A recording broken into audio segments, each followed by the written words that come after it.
Hello guys नमस्ते। मान्छेको भन्छ नि शिर नभएको खोला र पिर नभएको चोला जिन्दगीमा हुँदै हुँदैन है गाइज। त्यही भएर पिर लिने होइन है, पिर लियो भने मान्छेलाई टेन्सन हुन्छ। त्यही भएर टेन्सन नलिनुहोस्, मनमा आनन्द लिनुहोस्, शान्त हुनुहोस्, सधैँ सुस्त हुनुहोस्, मस्त हुनुहोस्, स्वस्थ जिउनुहोस् है। त्यही भएर जिन्दगीमा एउटा मात्रै के छ, हामी जहिले पनि टेन्सनबाट फ्री हुनुपर्छ। टेन्सन कहिले पनि नलिनुहोस् है। टेन्सन लिने होइन guys, no tension, no tension, no tension, no tension.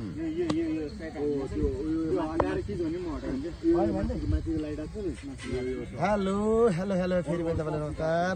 हामी आज घ्याप्ले डाँडामा एकदम रमाइलो गरिरहेछौँ। हजुरलाई पनि यो रमाइलो तपाईँले पनि देख्न लागिरहेछौँ। त्यही भएर हजुरहरू सबै रमाइलो गर्नुहोस् है। रमाइलो जिन्दगीको सबैभन्दा ठुलो कुरा हो है गाइस। रमाइलो गर्नुपर्छ। रमाइलो गऱ्यो भने के हुन्छ, मनमा आनन्द हुन्छ। मनमा आनन्द भयो भने के हुन्छ, सधैँ हामी स्वस्थ चुस्त रहन्छौँ। मनमा टेन्सन हुँदैन, मनमा आनन्द हुन्छ। मनमा आनन्द भयो भने के हुन्छ, सधैँ बिन्दास भएर हुन्छ। बिन्दास बिन्दास लाइफ, चिल लाइफ। ओके, सधैँ रकिङ लाइफ है, रकिङ लाइफ है, रकिङ लाइफ।